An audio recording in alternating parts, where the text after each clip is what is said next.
Hello, everyone, and welcome to Average Discussion. Thank you for joining me today on Tuesday, September 24th, 2024, here in Studio House for a change. Usually I'm doing this in one of the vehicles, but I got some good news. I got some new equipment.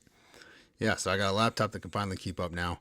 It's all hip with the times and all that good stuff. So, unfortunately, I did have to buy a new mic, and I'm trying to figure out the sound properties with everything right now.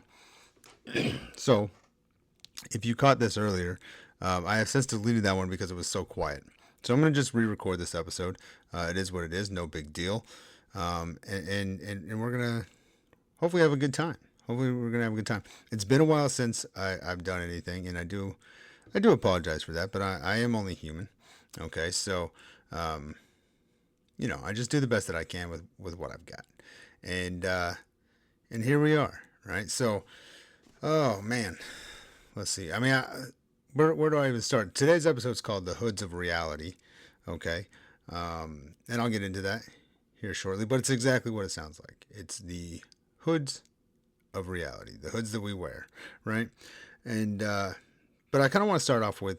I don't know if any of you guys had the opportunity to see the Facebook page or the Instagram page where I talked about this article I came across in terms of politics, and it was talking about how there's a Republican congressman who basically said that a full clip of ammunition from a handgun could shift the tides of power basically within the Senate, the House of Representatives, whatever the case is, and that Congress had no plan for it, no backup plan in the event that this happens, that it could be detrimental. It could shift power for months before a resolution could be solved, and given enough damage, it could be, it could force the remaining people to have a load that's just unmanageable for them to even bear, and nothing would get done, and that we needed a plan. And at first, I was like, yeah, no, that sounds good, right? I just assumed that would already be a thing, but apparently you need real life things to happen before you have that aha moment, right? But I feel like the show Designated Survivor literally points out you should probably have everybody's job backed up. Call me crazy, I don't know. That's just my 2 cents on it. But then I started thinking about it some more, right? And I was like, wait a minute.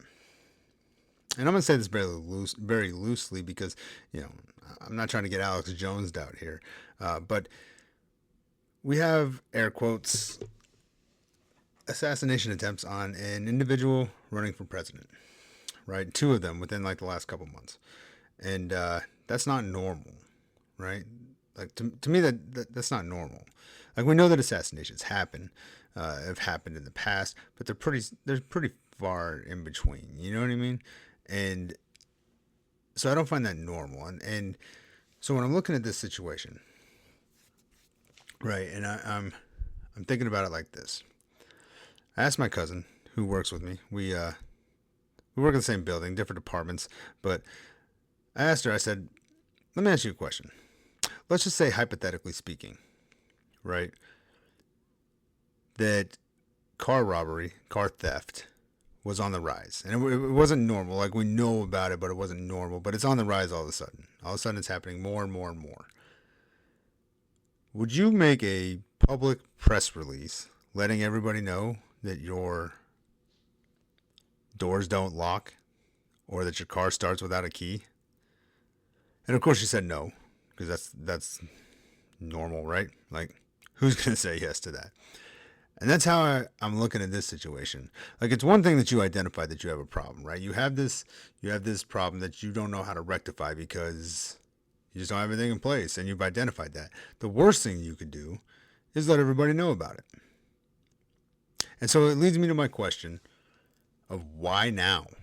Why did it take these events?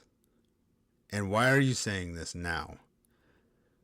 Especially since the article referenced things like 9/11 and the softball game shooting with all those politicians. And these were all several years ago, right? 9/11 obviously was, 23 years ago now? So I find it strange. I find the timing very coincidental. And if you've followed my show at all, you know that timing to me is everything. So now I'm confused. And now I'm suspicious of what your actual intentions are because you're talking about amending the Constitution. And we all know what happens with that. We all know that things get slid in there to make things either better for them or whatever the case may be. But we all know that things get put in there to create loopholes for certain agendas. It's just the way that it is. And so now you're talking about amending something based off this fear mongering, in my opinion, this fear propaganda, because that's really what it is. You know, I'm not going to go out and say that Trump getting shot at was staged. I don't necessarily believe that. What I don't believe is that it wasn't. What I don't believe is that it was some guy who looks like he just came out of his mom's basement. That's what I don't believe. I believe that it was coordinated, and the question then becomes from who. And I have nothing to back that up, so I'm not going to make any accusations. Okay, but what I am going to say is I don't believe that he had anything to do with at least the first one. And I'm just going to leave it at that because I know that that's a slippery slope, and I would gladly talk about that with somebody face to face, probably at this point in time. Maybe in a few months we can have a different discussion about it, but I think right now it's probably best if I just leave it at that, right? And so now I find the timing of that to be extremely coincidental. That now all of a sudden this politician's coming out and he's talking about this doomsday scenario in essence, right, on the coattails of something that has happened before, but is not common. It's not common for these political figures to be getting shot at like this, right? So why now? That's my burning question in terms of that. But that's not what we're here for today. Today, we're here for the hoods of reality. Have you ever wondered if there was more to wearing hoods than just simply protection from the elements? I mean, why is it that there's a difference between the way that they are perceived based off the individual wearing them? Is it stereotyping? Or is there perhaps more to it than we either know or are willing to admit? You see, if you ask a teacher in a classroom, they'll probably tell you that they don't want their kids wearing hoods for obvious reasons, like distractions, right? Or so that they can see that they don't have headphones in. That was the thing back in my day. It's probably still a thing now, and it's probably even easier for these kids now with these Bluetooth, earbuds. We had the over the head ones that you had to hide underneath your hair and your hood. But I think it's also seen as a lack of attention, right? The kids aren't focused. They're not giving you your undivided attention. And to be frank, a lot of people view it as unprofessional. And that's what we're trying to teach, right? We're trying to raise and teach professionalism in our young men and women. But the thing is, though, monks wear them as a part of spiritual practice. And ironically, it's to show their dedication and attention to God. You see, monks wear hoods or cowls for a variety of reasons, including symbolism. The hood can represent a number of things, including the helmet of salvation. The hood is said to represent the helmet of salvation from the spiritual armor of St. Paul. They wear hoods to focus on Christ. The hood can help monks focus on Christ and avoid distractions during prayer. They wear them because looking straight ahead. They're not focused on the past. The hood can symbolize looking straight ahead of the path to the kingdom of God. They obviously wear it for protection. Obviously, the hood can protect the body. It can keep you out of the elements. For warmth, a cowl, COWL, can keep monks warm in cold churches. In ceremony, they're traditionally given to monks during their solemn profession. For services, most Catholic and Anglican monks wear cowls during services. So it's not a weird thing in that regard. If you're not familiar with what a cowl is, a COWL cowl, it is a long hooded garment with wide sleeves that originated in the early Middle Ages. The color of the cowl is often the same as the color of the monk's habit. For example, some monks wear black cowls and others wear white cowls. Right? So why is it strange? Why is it different based off of the individual wearing them? Well, before we get into some of that, let's take a brief history of the hoodie. At least according to SANVT Journal, posted December 26, 2009. It says, "The hoodie, a history full of rebellion, controversy, and even tragedy." That's right, tragedy. Not many garments have traversed as many fashion trends as the hoodie, aka the hooded sweatshirt. However, The meaning and status of hoodies has constantly changed and been reinvented. Today you can see the hoodie on almost everybody, regardless of country or social background. Here's a little bit of the history according to them. It says, in the 12th century, the first garments with a hood appear and are made. And I'm calling BS on that.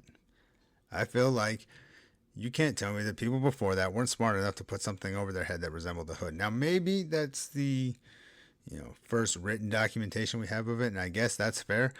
But let's be real. I'm pretty sure people have been wearing hoods. I mean, assuming, of course, that all the depictions of ancient peoples are correct, right? I mean, wouldn't wearing a lion's head not be a hood? I don't know. I digress. But either way, 12th century, first garments with a hood. In the 1930s and 40s, sweatshirt innovations started to include hoods on them. In the 1960s, hoodies as collegiate fashion became popular. They'd wear them as their track outfits or warm-up gear, whatever.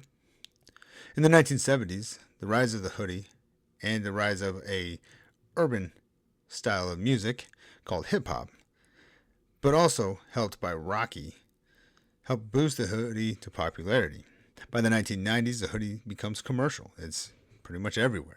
Sports teams, music, fashion, skateboarders. I think skateboarders might have still been using t-shirts back then, but they weren't far behind regardless, right? By 2012, it becomes a controversy issue. And this is largely in part due to the question I posed earlier. Why is it that depending on the individual wearing it, it has a different depiction? Well, in 2012, a young man by the name of Trayvon Martin is killed, in essence, by a neighborhood watch guy. Okay?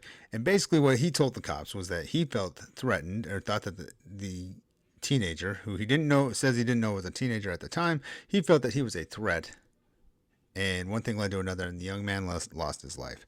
Now, I'm not going to get into the legality of everything or what went on with that. There's probably a ton of podcasts you can go check out for that. But the end result of it is that the young man was wearing a hoodie, and he was deemed threatening. And as a result, the young man lost his life, probably over something stupid, right? But it didn't dissuade, or it didn't stop the progression of the hoodie.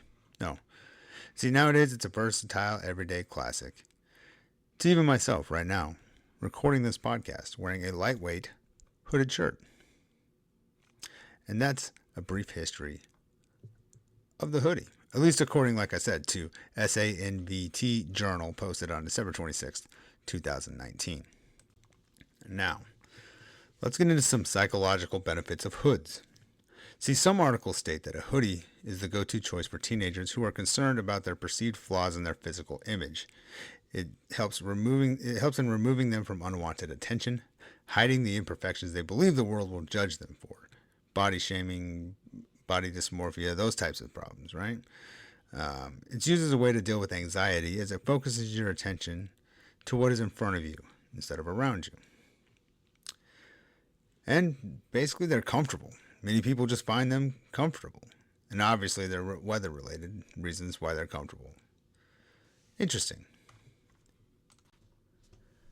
See, personally, I believe it can signal, leave me the hell alone. That's what I think. I don't care to be bothered with the outside world sometimes.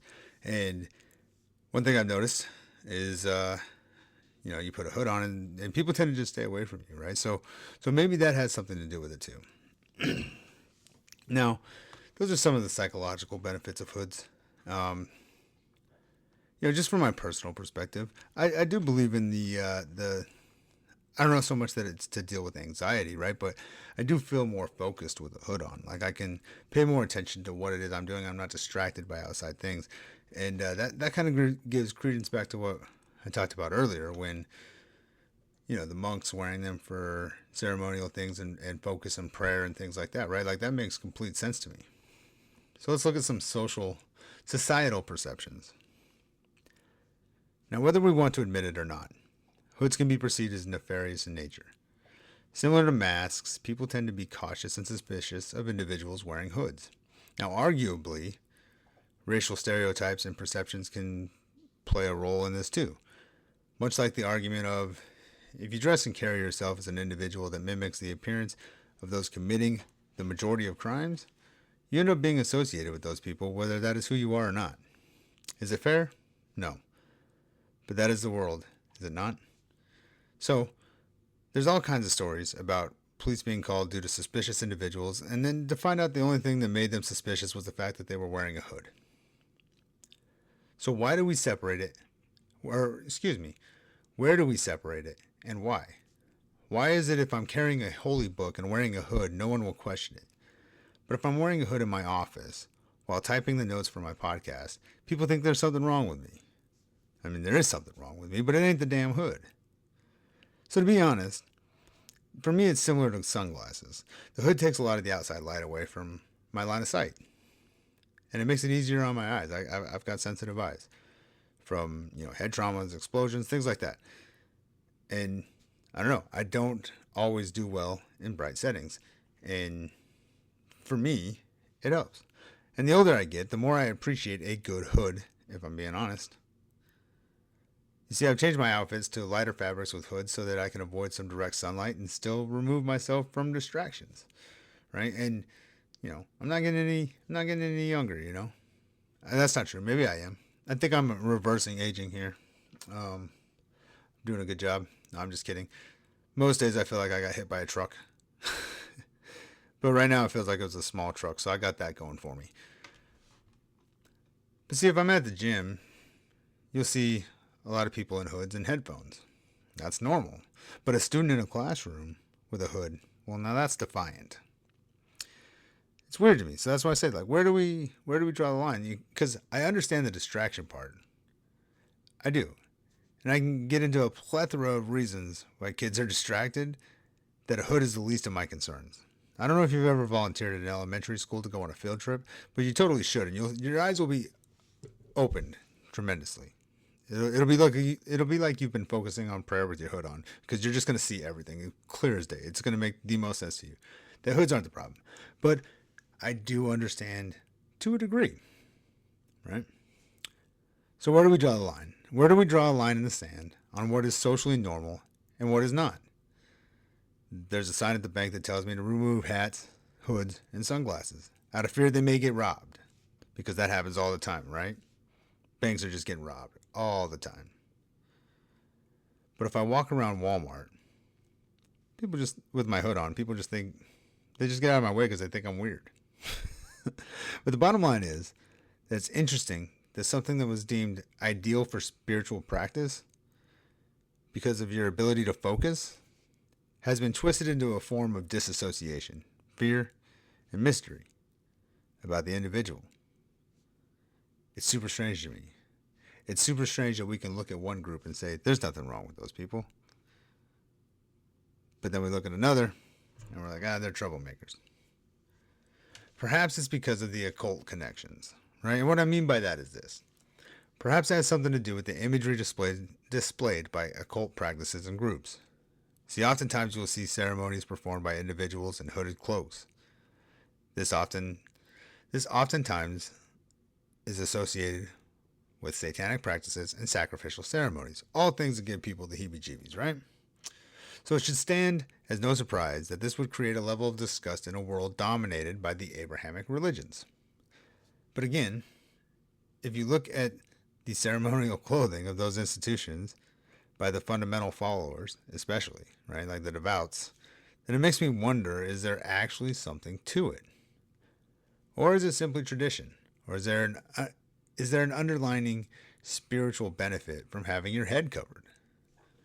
See, some suggest that hoods affect the vibration of one's energies and thoughts. Now, depending on the material of the hood, as they each vibrate differently, it may have an effect on overall effectiveness of things such as meditation. Others suggest that a hood increases intuition and protects us from negative energy. Now, certain Abrahamic religions believe that women should cover their heads to represent submission to God, and that they are subject to another as well. Yet men are encouraged not to cover their head at all to show that they are immediately subject to God. Which is interesting, because if you look up why a monk wears a hood, the people who devote their lives to their faith, it will tell you that the symbolism is to represent their dedication to God and prayer. So to jump way out into conspiracy side, I mean way out there, what if the disdain or the disgust for the hood is because the powers that be want us to be more easily influenced by the negative energies and not the nature of the world or God or whatever that is to you?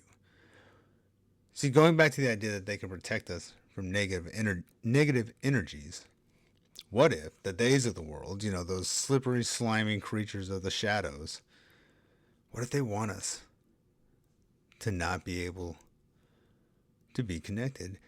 And that's why they say that. Because it is strange, is it not? Like, you should remove your hood. But meanwhile, this guy who has dedicated his entire life to the same faith that you're following right now is wearing a hood because it helps him focus and be more attentive to his religion. But you need to remove yours. Isn't that strange? I find it strange. So maybe if we all just wore hoods, we'd be better people and things would progress in a more suitable way. I ask this because of my own personal realizations with wearing a hood. You see, I do feel more focused when I have a hood on. I do feel less distracted. I feel like there's less things around me that can, capture my attention, and I end up more focused, right? I feel like more easily determine the energy of a room, meaning like when I walk in, I can kind of get the vibe of it a lot faster. And I feel calm and I feel present. Now, maybe that's because I'm shielded by some of this negative energy. Or maybe it's simply because it covers my line of sight and my ears. I don't know. Here's some negatives, though. I do feel as though I'm less approachable. See, I don't feel like I'm a very approachable person in the first place. My wife tells me that I do this thing with my eyebrow. It's kind of like my facial subtitles. I just don't feel that I'm a very approachable person most of the time. And I feel like if I have a hood on, I'm even less approachable. So there's that negative side of it. And I do feel excluded from the rest of the world in some extent because to some degree, I should say, because I feel like I'm not focusing on it. And sometimes it's just hot. Sometimes it's just hot to wear a hood, right? So, in conclusion, perhaps there are benefits to hoods that, given the right discipline, can help the individual out tremendously. Now, clearly, there appears to be psychological reasons for people wearing hoods. So the next time your teenager or preteen is walking around in the summer with a hood on, maybe take a second to check on them instead of just jumping to conclusions and judgment. Perhaps there are very real spiritual benefits to be gained by wearing a hood during practices. If there wasn't, then why would the poster image of what we consider to be the devout followers, why would they do it? But the bottom line is this. It's a personal choice. Unfortunately, we have to navigate through the social norms that have been tied to the clothing and be prepared for potential judgments because of that. Perhaps there is no benefit to it other than personal comfort. There's nothing wrong with that. Whether that be spiritual, emotional, physical, or a combination of all those things. Regardless, the hooded attire has been around for a very long time. It is the go-to article of clothing for the devout, the sad, the cold, the nefarious, and the hip-hop influenced peoples all over the world. So, with that being said, I hope you enjoyed this segment. I'm doing things a little bit different. I'm trying to type things out and have better flow of things. But here's something that I do need, though. Here's something that I need. If you would like to be on the show, I need your email address. So we can start doing video calls, and I can start doing that. That's the goal moving forward now. Now that I have a more suitable computer that can do the things that I need it to do. Yeah. I'm still going to do the audio. That's still going to be a thing. Don't you guys sweat that. That's always going to be a thing. I don't really feel like I have a face for camera, if I'm being 100% honest. So, yeah, I don't know. But again, if you caught the one earlier and now all of a sudden you're like, where did it go? It's because the volume was down so terribly low that I just felt like I needed to re-record this. And, I'm still hashing out some of the fine details of the microphone especially. Because like I said, I had to get new equipment, and it is what it is. Here I am trying to figure it out all over again. But I hope you enjoyed the show. Where can you find me? You can find me on Facebook, facebook.com/average discussion, on Instagram, average discussion, Twitter, you know, or X, excuse me, X. I don't even know why I still call it Twitter. I just feel like Twitter feels easier to say. It's weird. But you can find me on X, not the drug, the social media site, at AVG discussion. And yeah, you want to, email me to reach out if you do want to be on the show. Email me your email address. You can send it to me on Facebook or Instagram. I'll probably see it there. Probably on Twitter too. It's just going to take me a lot longer because I don't really check that all that often. But you can email me directly at averagediscussion@gmail.com, and that'll be that. So by all means, please reach out. Like I said, thank you for being with me. I hope you enjoyed today's episode. A little spontaneous, a little weird, right? It's not super long. We're sitting at 25 minutes now, which is about 20 minutes shorter than what I usually do. And I don't know that that's a bad thing. So, yeah, we'll just go ahead and we'll end this one here since this is kind of a, I'm a back at it type thing. And plus, I'm super worried that the volume is still not going to be good. And I'm going to be really upset that I got to re-record it again. So, there is that. But in the meantime, as always, guys, please take care of yourself. Please take care of each other. Until next time, I'm out.